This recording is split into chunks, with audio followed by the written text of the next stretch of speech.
Hello my dear family members, అందరికీ నమస్తే. అందరూ ఎలా ఉన్నారండి? మీరందరూ బాగుండాలని మనస్ఫూర్తిగా కోరుకుంటున్నాను. Welcome back to our mom with Yashu cooking world channel. మమ్మల్ని సపోర్ట్ చేస్తూ ఛానల్ని సబ్స్క్రైబ్ చేసుకుని ఫాలో చేస్తున్న అందరికీ చాలా చాలా థ్యాంక్స్ అండి. మీ సపోర్ట్ ఇలానే ఎప్పుడు ఉండాలని అయితే మనస్ఫూర్తిగా కోరుకుంటున్నాను. అలానే ఎవరైనా కానీ ఫస్ట్ టైం మన వీడియోస్ని చూస్తున్నట్లయితే ప్లీజ్ సబ్స్క్రైబ్ చేసుకుని ఫాలో చేయండి. ఈరోజు నేనైతే ఎంతో టేస్టీగా ఉండే కరివేపాకు పచ్చడి ఎలా చేయాలో చూపిస్తున్నాను. ముందుగా దీనికోసం స్టవ్ ఆన్ చేసుకుని ఒక ప్యాన్ అయితే పెట్టుకోవాలి. దీంట్లో కొద్దిగా ఆయిల్ని వేసుకోవాలి. 4 స్పూన్స్ వరకు ఆయిల్ వేసుకున్నానండి. ఆయిల్ హీట్ అయిన తర్వాత చెక్కులేని మినపప్పుని 2 స్పూన్స్ వరకు వేసుకోవాలి. దీన్ని లో ఫ్లేమ్లో 1 నిమిషం పాటు కలర్ చేంజ్ అయ్యేంత వరకు ఫ్రై చేసుకోవాలి. ఇలా ఫ్రై అయిన తర్వాత ఇప్పుడు దీంట్లోకి 2 స్పూన్స్ వరకు ధనియాలను కూడా వేసుకోవాలి.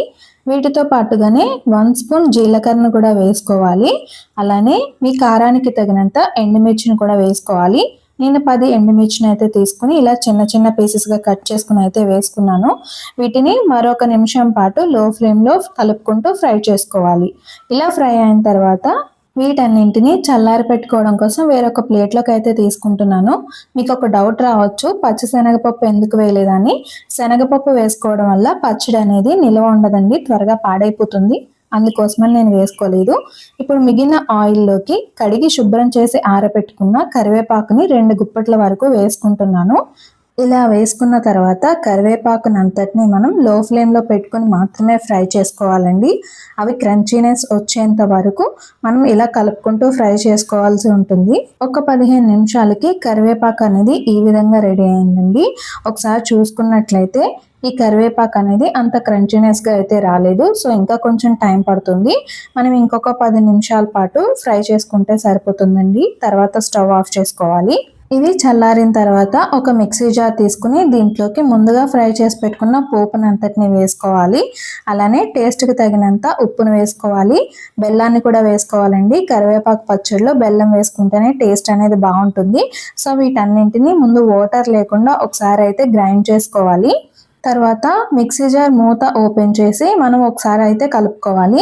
ఇలా కలుపుకున్న తర్వాత ముందుగా ఫ్రై చేసి పెట్టుకున్న కరివేపాకు ఏదైతే ఉందో దానిని కొద్ది కొద్దిగా వేసుకోవాలి. అలానే దీంట్లోకి వెల్లుల్లి రెబ్బలను కూడా ఒక 10 వరకు యాడ్ చేసుకున్నాను. దీనివల్ల ఫ్లేవర్ అనేది బాగుంటుందండి.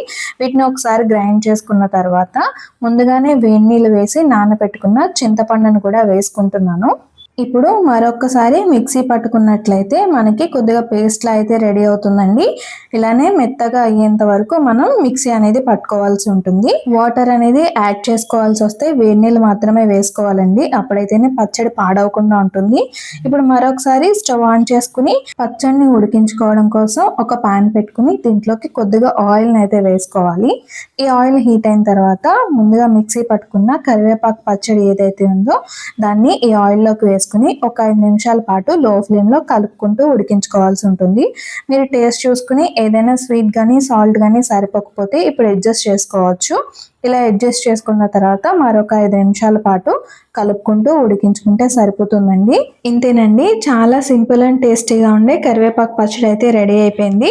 కరివేపాకులో విటమిన్ ఏ ఉండడం వల్ల మన కంటి సమస్యలు అనేవి దూరం అవుతాయి. అలాగే బరువు తగ్గడానికి కూడా చాలా బాగా హెల్ప్ అవుతుందండి. సో తప్పకుండా ఈ రెసిపీని ట్రై చేసి మీకు కనుక నచ్చినట్లయితే కామెంట్ చేయండి. అలానే మీ ఫ్రెండ్స్ కూడా షేర్ చేయండి. ఇలానే మమ్మల్ని సపోర్ట్ చేస్తూ ఉండండి. Thank you for watching.